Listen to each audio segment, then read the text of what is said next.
Average crossover से सच में बहुत पैसा कमाया जा सकता है, लेकिन तभी जब आप ये 3 घातक गलतियां करना बंद कर दें।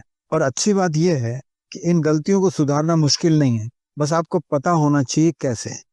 पहली गलती है मूविंग एवरेज के पीछे के प्राइस एक्शन को न समझना। और ये एक मिस्टेक अगर आज ही ठीक कर ली ना, तो आपका सक्सेस रेट 50% से भी ज्यादा बढ़ सकता है। और आगे जो मैं बताऊंगा उससे आप खुद देख लेंगे क्यों। दूसरी गलती है गलत टाइम पर एंट्री लेना।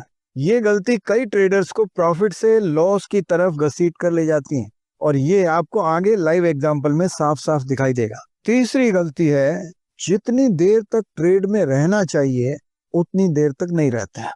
ये गलती चुपचाप आपके प्रॉफिट को खाने लगती है। अब एक काम कर, ये चार्ट देखिए, बताइए इस क्रॉसओवर पर आपको क्या लग रहा है? शॉर्ट ट्रेड की अपॉर्चुनिटी, लॉन्ग ट्रेड की, या फिर कुछ और?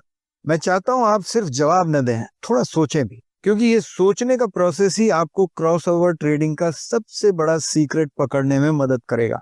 तो कमेंट बॉक्स में लिख दीजिए आपको क्या लगता है, क्योंकि सोचते ही अगला पॉइंट जो मैं बताने वाला हूं वो सीधे आपके सबकॉन्शियस माइंड में उतर जाएगा, और वहीं से आपका ट्रेडिंग गेम बदलना शुरू हो जाएगा। तो चार्ट आपने देख लिया, अब बताइए आपका पहला ख्याल क्या था? जनरली पहली नजर में ऐसा लगता है कि यहाँ शॉर्ट करना चाहिए। अगर आपको भी ऐसा लगा तो यहीं आपने पहली गलती कर दी, क्योंकि यहाँ किसी भी हालत में शॉर्ट नहीं करना चाहिए। और वजह प्राइस एक्शन है। याद रखिए, मूविंग एवरेज एक लैगिंग इंडिकेटर है, और लैगिंग इंडिकेटर का मतलब होता है सिग्नल देर से आता है। अब जरा ध्यान दीजिए, प्राइस एक्शन पहले से ही सिग्नल दे चुका था कि ये लगातार हायर लोज बना रहा है, और हायर लोज का मतलब है मार्केट ऊपर जाने के मूड में है। तो अब सवाल यह है कि अब हमें किसकी सुननी चाहिए, प्राइस एक्शन की या मूविंग एवरेज की? मूविंग एवरेज को तभी फॉलो करना है जब वो प्राइस एक्शन को फॉलो कर रहा हो। इस केस में वो प्राइस एक्शन के अगेंस्ट में है, इसलिए इंतजार करना है। यही है इस हिस्से की सबसे बड़ी सीख। और अब देखिए, थोड़े समय बाद प्राइस ने 200 SMA को क्रॉस किया और ऊपर की ओर बढ़ता चला गया। तो अब मुझे पूरा यकीन है ये पहली गलती अब आपके दिमाग में हमेशा के लिए बैठ गई होगी, और आगे दूसरी गलती आपको और भी बड़ा सरप्राइज देने वाली है। लेकिन पहले एक बहुत इंटरेस्टिंग चीज देखते हैं, जरा ध्यान से देखिए। प्राइस बड़ी तेजी से ऊपर जा रहा है, और 50 SMA नीचे से ऊपर जाते हुए 200 SMA को क्रॉस भी कर चुका है। प्राइस एक्शन का डायरेक्शन भी ऊपर है। अब सवाल ये है कि इतना सारा प्राइस पहले ही बढ़ चुका है और उसके बाद क्रॉसओवर हुआ है, तो आपका दिल क्या कह रहा है? ट्रेड लेना चाहिए या छोड़ देना चाहिए? एक तरफ आपको लग रहा होगा अब बहुत बढ़ गया है, शायद यहाँ से नीचे जाएगा, और दूसरी तरफ चार्ट कह रहा है ट्रेंड तो अभी भी ऊपर का है, प्राइस एक्शन भी ऊपर का है, मूविंग एवरेजेस भी क्रॉस हो चुके हैं, और दोनों ऊपर जा रहे हैं। तो अब सही आंसर क्या है? देखिए, उससे जाने से पहले एक चीज और देख लीजिए कि ये एक वीकली चार्ट है। यहाँ पर हम एक वर्टिकल लाइन ड्रॉ कर लेते क्रॉस ओवर के टाइम पर।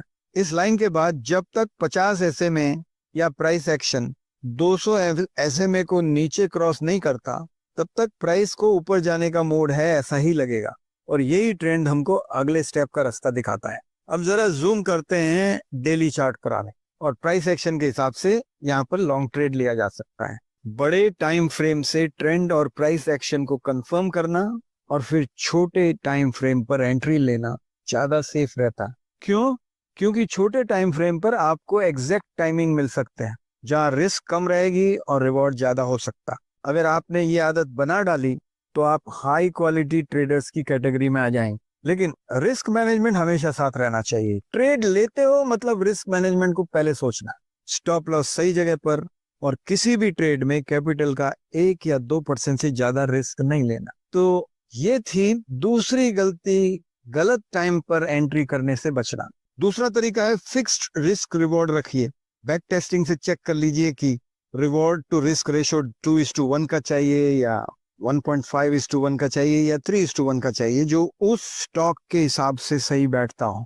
इसमें आपको ज्यादा ट्रेड पकड़ने पड़ेंगे, और प्रॉफिट हर ट्रेड में छोटा छोटा होगा, लेकिन रेगुलर और स्टेबल रहेगा। अब सवाल है कौन सा तरीका बेहतर है? देखिए, अगर ट्रेंड बहुत ही स्ट्रांग है तो मूविंग एवरेज के साथ बने रहना ज्यादा लॉजिकल है। एग्जिट जिस तरह से भी करें, रूल को कंसिस्टेंट रखें।